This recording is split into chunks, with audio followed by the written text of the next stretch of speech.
Sold it back for $1. Penn Entertainment paid 551 $1 million for Barstool Sports, then sold it back to Dave Portnoy for $1. 1. Penn wrote off between $800 and $850 million on the deal, more than they ever paid for it, and walked away with nothing except a 50% cut of any future sale Portnoy makes. And Portnoy, who pocketed over $500 million from the sale, called it one of the greatest trades of all time on the Club Shay Shay podcast. He's not wrong.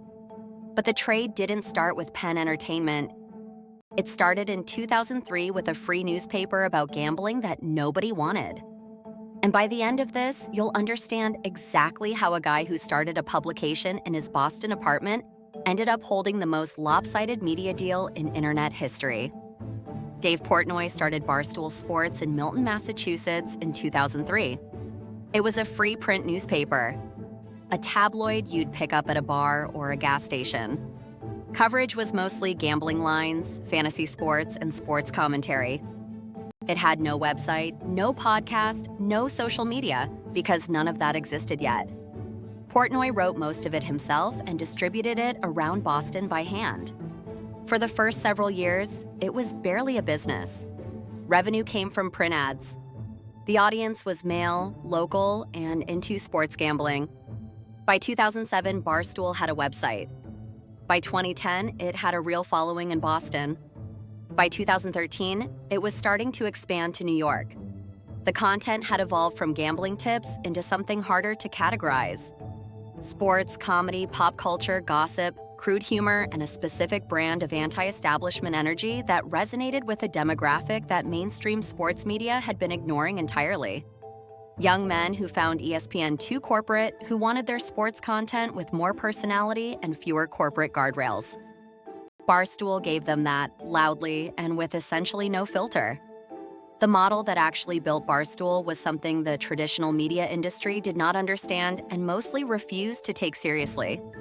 Portnoy and his team were creating content at a pace and volume that legacy outlets couldn't match, because legacy outlets had layers of editorial approval, legal review, and brand safety considerations that slowed everything down.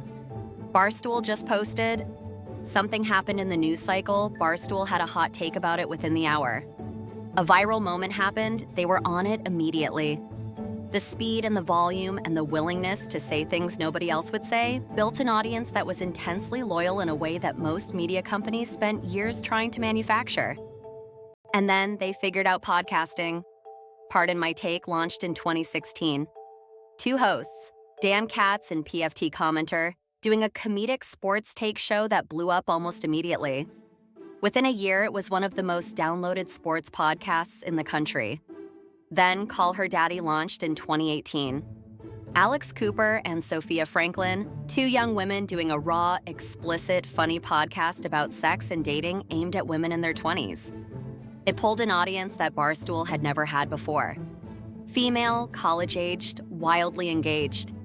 Call Her Daddy became one of the most listened to podcasts in the world, and it belonged to Barstool. In 2016, the Churn Group bought a 51% stake in Barstool for a reported $12.5 million.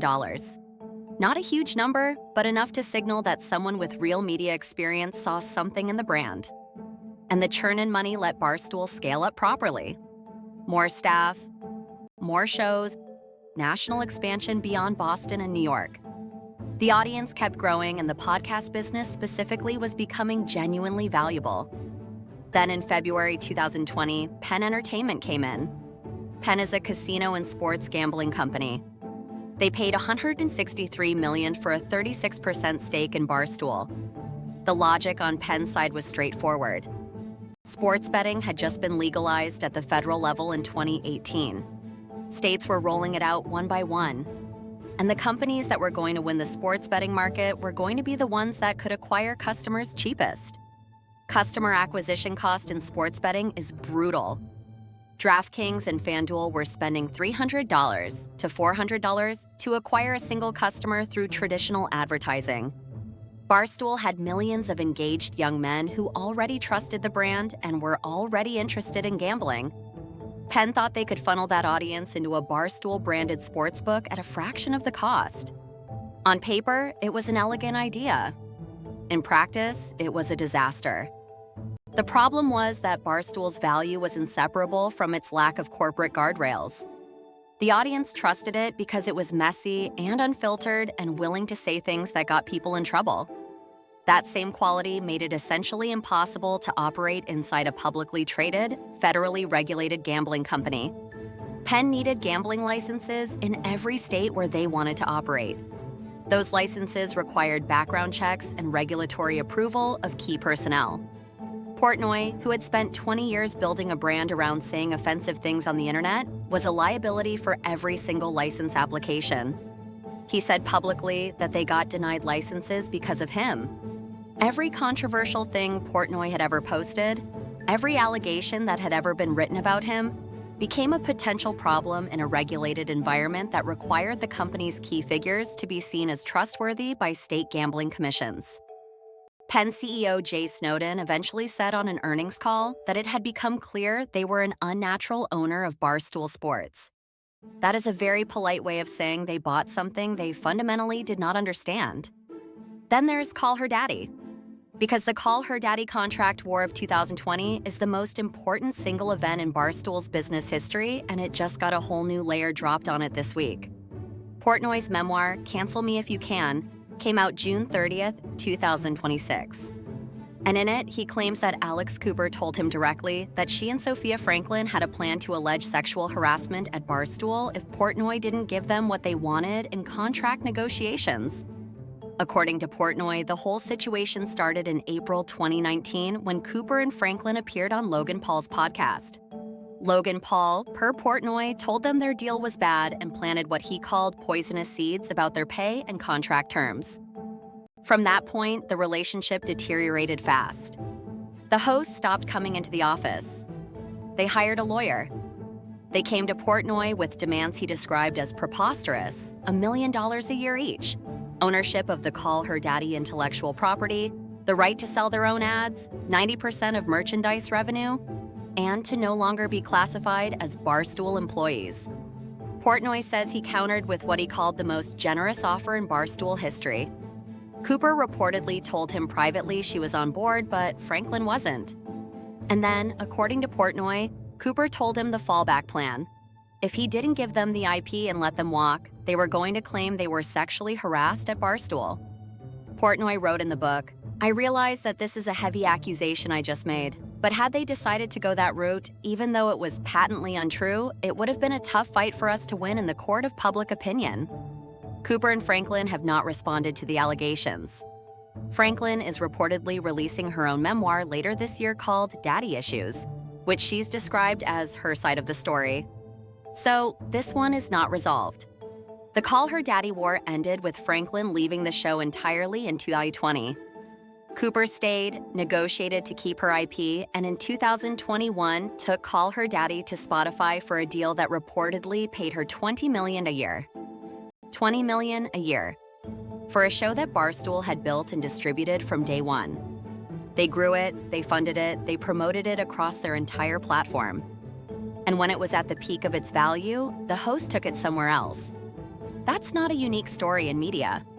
Talent always eventually tries to capture the value that the platform helped create. But the scale of it here is staggering. Spotify paid $20 million a year for something Barstool had essentially built for free. In February 2023, Penn acquired the remaining stake in Barstool, completing 100% ownership for $388 million total paid for Barstool across both transactions, roughly $551 million. 6 months later, Penn announced a deal with ESPN to rebrand its sportsbook as ESPN Bet. 10-year deal. $1.5 billion. The same day Penn announced the ESPN deal, they announced they were selling Barstool back to Portnoy for $1. Penn took an $800 to $850 million write-off. Barstool had been losing money, posting a $16 million loss in just the first half of 2023. The regulated gambling environment had made it impossible for the brand to operate the way it needed to operate. And ESPN was a cleaner, more compliant brand for a sportsbook. So, Penn cut Barstool loose, took one of the largest single write-offs in sports media history, and moved on. Portnoy got his company back. For $1. The financial mechanics of what Penn got wrong are genuinely worth understanding. They paid $551 million for access to an audience. The thesis was that Barstool's audience would convert into sportsbook customers at a lower acquisition cost than traditional advertising. And it partially worked. The Barstool Sportsbook did acquire customers. But the cost of managing Portnoy's ongoing controversies, the denied licenses, the reputational risk to a publicly traded company, the regulatory friction of having someone like Portnoy as the face of a gambling license application, ate into whatever customer acquisition savings they were generating. And the audience itself wasn't as portable as Penn had hoped. Barstool fans liked Barstool. They didn't automatically transfer loyalty to Penn Entertainment's gambling products just because Portnoy was involved. The brand equity lived in the content and the community, not in the company structure. When you tried to bolt a regulated corporate gambling operation onto it, the thing that made it valuable started to erode. Portnoy got the company back and immediately said he would never sell again. He has since been running Barstool independently since August 2023.